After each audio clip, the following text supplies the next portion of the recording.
Hey everyone, welcome back to another exciting episode of Attacker Productions. Today I Bancroft joining y'all once again to go over another deck profile, but not just any other deck profile, but Meta-Cooler from set 17.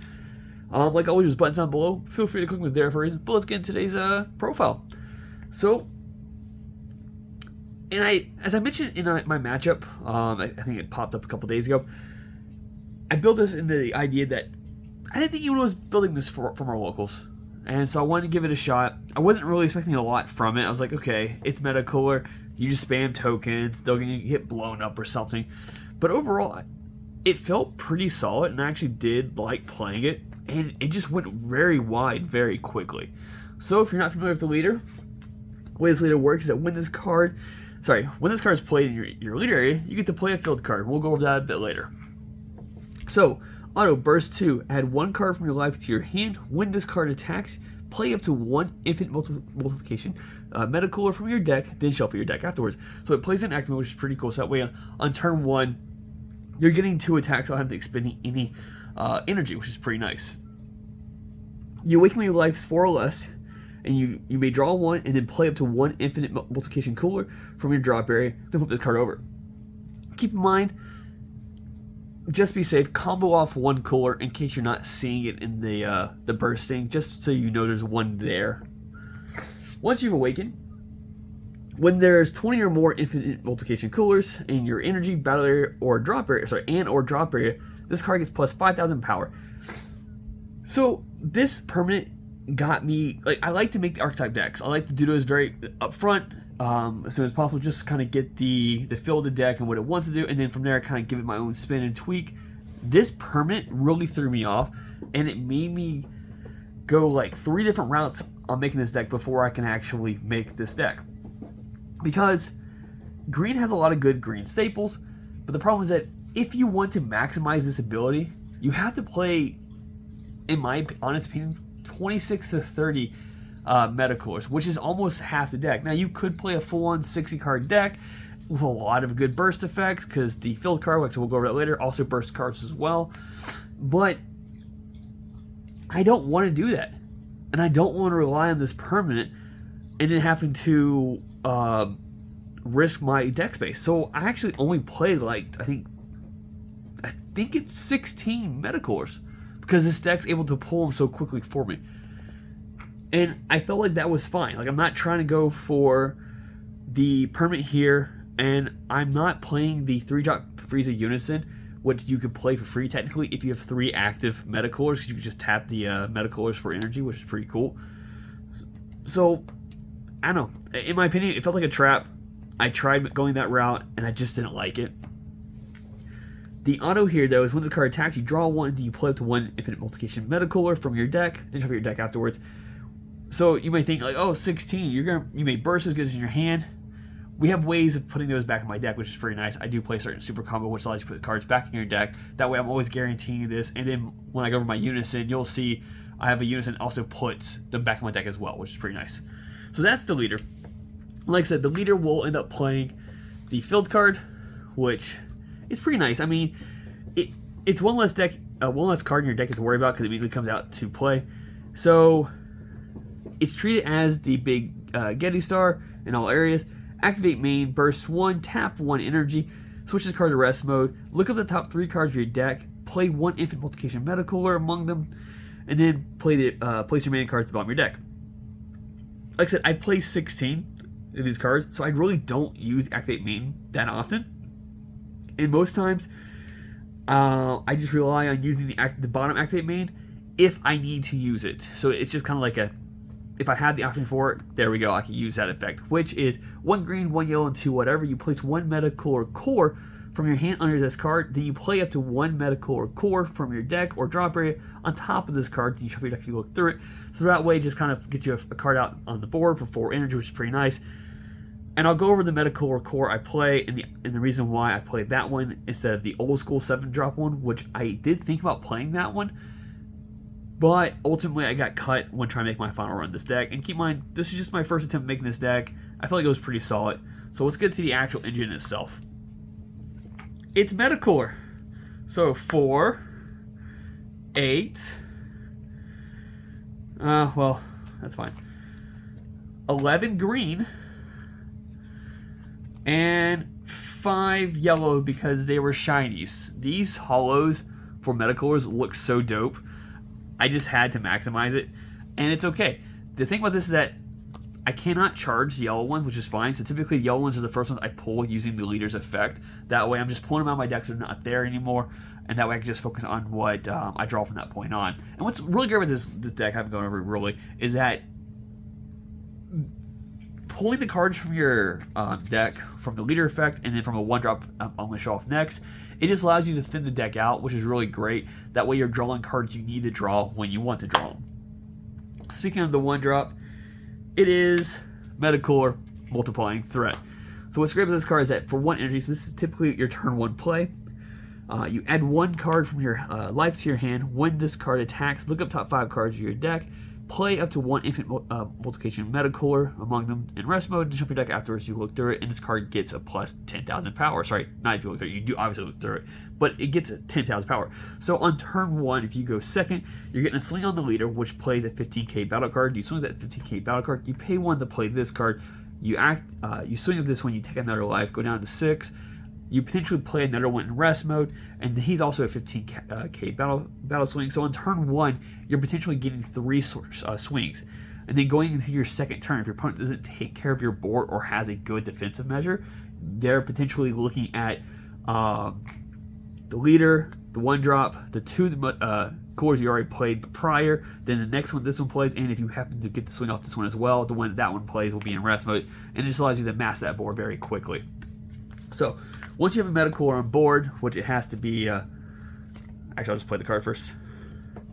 So next we play, there's a 4 of Meta-Cooler Enhance Minutes. What's great with this one is that it has a permanent, if there's a Meta-Cooler card in play, you negate this card's energy exhaust skill in all areas, which is fantastic. This is ideally your turn to charge, that way you automatically have a yellow energy there, so when you need to use yellow energy, it's good to go. If you were to play this, it is a blocker for 2 energy, which is great, but the other effect, when this card is played from your hand, look up to the top 7 cards of your deck, play up to 3 infinite multiplication Meta-Coolers among them in rest mode, then shuffle your deck afterwards. I had a match where I played this, I think on turn 4, and I had only seen at that point about half of my Meta-Coolers. So I was like, okay, cool, I'll just play this, completely whiffed. And like I said, I do play 16 only Meta-Coolers, which is probably why I whiff. It's a great chance of not seeing them. But this is just ideally your charge card, and if you have to play as a blocker, it's not bad. Because like I said, potentially puts up to 3 more cards on the board for you for only 2 energy. Our next card we can play, we want to play 2 of them. It's kind of like the Searcher for the core, which we'll go over in a second. Meta-Cooler Newfound Foe. So it is a successor for 1 green energy, which is great. But it has 2 activate mains. The first one is a limit 1. If you read a card's Meta-Cooler and you discard this card and 1 Meta-Cooler card from your hand, look up top 7 cards of your deck, add up to 2 Meta-Coolers and or Meta-Cooler core cards among them to your hand and shuffle your deck afterwards. So if I need to see a key card, like if I'm not seeing, if I don't see the 1-drop on turn 1, I could just activate the main there if I had this in my hand instead, pitch that in a Meta-Cooler or whatever, and then I hopefully find this, that way I can play this on turn 1, which is great. Or I search for the next card, which happens to be the core, which we'll go over in a second, because we got another active main to go over. The secondary active main is that limit 1, choose up to 2 Meta-Cooler cards in your battle area. They get plus 5,000 power for turn. This is when this card is established, so you pay 1 green energy, you pitch 2 of your multiplications already on the board to play this one for 1 energy. Then you could activate main to boost the other 2 you still have on the board to 20k. That way you're swinging 20k. So it's not bad to play, and it's not bad to use activate main if you have to. I typically just hang on to it for the right time, because most of the time I don't need to use the effect, but if I'm trying to look for the next card, then I definitely will use that effect. And the next card, like I said, is the core. I only play 2 of them. It's one from this set. It is the Collective. What's great about this card is the successor is 3, which is green, yellow, and 1 whatever. And it gives all Meta-Cooler cards in your battle area blocker, which is fantastic. That way, if you can't, say if you're playing as green, they use Dormant on you. This way, you can just successor, boom. Now all your coolers have blockers, which is great. But what makes this card even better is that when you use this card's successor skill to place 4 or more battle cards into your drop area, you play up to 4 infinite multiplication Meta-Coolers from your deck and or drop area, and then shuffle your deck if you look through it. So, once you've potentially amassed, say, 4 of those guys, and if your opponent doesn't have a way of stopping this floodgate, stopping the swings, you swing 1, 2, 3, 4. You pay 3 to play this one using Successor, which then turns around and replays those 4 for you to either hang on to for your opponent's next turn to have 4 blockers, or you just gain 4 more swings for 3 energy. And then you can swing this guy as well, which is 35,000, which is not bad. So yeah, it's really good, and I love the Successor a lot. So that's pretty much the main, that's pretty much all of the cooler cards we play. The next card we play is really great for this engine. So it serves for 2 purposes. It is also to negate, and it has an activate main, which is Hopeless Sight. So counter attack, negate the attack. Additionally, you may discard 1 card from your hand. If you do, play up to 1 infinite multiplication cooler from your drop area. So obviously the strat is you negate, you discard a cooler from your hand. That way you turn around and just play the cooler afterwards. And that negate, what makes that so good is that you're putting a 5k combo on the board. I mean, if you need that combo, you didn't lose anything by dropping it, so it's still on the board, which is good. Or if it's your opponent's last turn attack, you pretty much just gained a free battle card off of negate. The secondary effect, activate main, for 4 energy, it's 1 green, 1 yellow, 2 whatever. If you get a card is Meta-Cooler Core, which on the back side, he is both Meta-Cooler and Meta-Cooler Core. Just keep that in mind. He's not Core on the front. You can play up to 100 infinite multiplication Meta-Coolers from your drop area. The next bunch of cards are kind of just the good green package, which I felt was great for this archetype, this particular deck I was playing. So the first one, 2 the dorias. It's great to counterplay if you have a mono green. Sorry, if your leader card is mono green, you have a green unison in play. The battle card being played as an energy cost 2 or less is placed in the drop area instead of being played. It helps a lot against flood control. So anyone who's trying to play, the Bupos, Topos, Oceanas, or the Frieza one, Mecha Frieza, it just stops that. That way you're able to continue swinging with no issues. And because you need a unison for that, the unison of choice for this deck is Golden Frieza. Alright, so the set had that 3-drop Unison Frieza, which if you have, you can use infinite multiplication Meta-Coolers on your board just by tapping them to play for energy for this card as well, for that card. I did not like its overall +1 ability. It's a 15k battle card for starters. So its +1 is discard 1 card, then your opponent discards 1 card. I felt like when I was looking over this deck, I don't know how I could fit in the hand control element into this deck while trying to maintain a good balance of just pressure like this deck wants to do. And also, I didn't feel like this deck could get a lot of good resources. Yes, you are on swing with the leader. You're thinning the deck out by playing a card, but you're not gaining a card from the deck to your hand. You are gaining 1 from your life, but there's a lot of leaders who will draw 1 and take 1 life as well. So I felt like the resources are a little bit lower on this end, and I just didn't feel like that Frieza was worth it, especially the -7, which is very similar to the Vegito, but I think it's just you place 3 cards from your opponent's hand or battle area, I think it's what it is, to the drop. That's it. That's for 7 markers, and it's a +1 natural unison. I just didn't feel like it was worth trying to play that one, and the Frieza overall kind of works with the idea with this cooler. So the +1, you draw 1 card, you place 1 card on top of the deck. You could draw 1 and then put a Meta-Cooler on top of the deck. That way when you swing with the leader afterwards, you have a Meta-Cooler there on top of the deck that you can just immediately take out and just put down the board. So I felt like that was a better way of using it. And this show I was like, oh great, this works great for the field, but then I forgot the field burst once, so it really doesn't work the field card at all. But like I said, this one works great with the leader swing. So you +1 here first, then you swing with the leader. That way the card you put on top of the deck just gets played instead. And this card gains crit after, which is really great. The -2 is great for defensive tactics, where until the end of your opponent's next turn, your opponent can't attack with battle cards unless they choose one of their battle cards of energy cost 2 or more and place in the owner's drop area. So it kind of just restricts what they can swing with, which if you're playing against a unison heavy deck, it won't be. It's not as important. But if you're playing any other deck, definitely this works out great for -2 in a clutch situation. Now the next set of cards are pretty much my defensive package, and this next one's kind of weird for defensive, but it is for me. Super combos. The deck goes super wide, and I just felt like I'd rather use my super combos on my defensive play and I could just bottom deck a infinite multiplication cooler during my opponent's turn. That way when I swing on my leaders, there's always one in my deck as well. And then like I'm gaining 2 draws. I mean, it's trading out the 2 for 2, but it's just for great protection. We are playing green. We are playing Unison, so we do play 4 dormants. They just shut down your opponent's turn. It says, hey, you can only swing twice per turn. 3 charismatics. It felt fine. I mean, I didn't feel like I needed more than 3. You could put in another one if you really wanted to, but 3 felt good.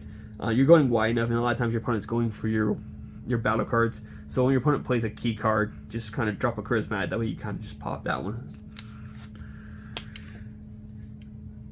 2 homicidal clones. Yes, I do have cards that take my own life, but sometimes it's worth going from a 4 to a 3, or even a 3 to a 2, just to protect yourself for at least one more turn. In-game goals: 1 Vegeta Resolution, Agent Destruction. It could just clear an opponent's board. It's a double strike 25k crit, which is fantastic. And because we also go so high in battle cards, it's easy to pull off Celzine on this deck, which on turn 5 is just a monster in itself. So that is my cooler deck, and I'm just kind of quickly go over a sideboard because apparently that's what we've been doing lately. So opponents like to play battle cards. Got Blue Impulse just to re-clear the board. Because I'm able to amass a board, if I knew my opponent's deck has barrier problem cards ahead of time, I play Topos. So on Topo, which is really great. Successor for 1 green, 1 yellow. When this card is played or it's placed in the drop area from your battle area by a skill, you choose one of your opponent's battle cards, ignoring barrier, negate its skills, and then you KO it. It's just nice problematic cards. If I feel like I do want to poke my opponent's hand, Fuse the Moss comes in handy. You know, played on top of the charismatic villains. Against hand control, dorias, I mean, you got to. If I'm playing a deck that I know can also go pretty wide, Oceanus, if I feel like Dormant isn't good enough, Oceanus can come in clutch. She's also a blocker, so initially it gives me 6 ways to pretty much tell my opponent to, hey, stop attacking me. Blue decks like to go tall, so I hate turning the tide. And I truly told at the moment I could not think of what else to put in here. So it was a chill, but truth be told, I would probably switch because I played the Topos. Chill will probably switch out for the 7-drop set 2 or set 3 cooler core card, just because on play it will play. I think for correct, it plays 2 tokens from the drop. I want to say it is, and then it does something else. But you play it with a field card, obviously. But just having a 1 of those is nice because that way I could say bottom deck 1 of these and then play that one from the drop or from the deck. So, but yeah, that's my core deck. I hope you all enjoyed. And if there's anything you want to say about it, you know, give me suggestions. Just comment down below. Let me know what's going on. Something you want me to build, put it down there as well. We're almost done. We're almost done with set 17 decks. So from that point on, it's kind of like open market, whatever I feel like playing in the week. And if you suggest something pretty cool that hits to me, I'll play it. All right, y'all take care. Oh yeah, read your cards, know your plays, and fluff out.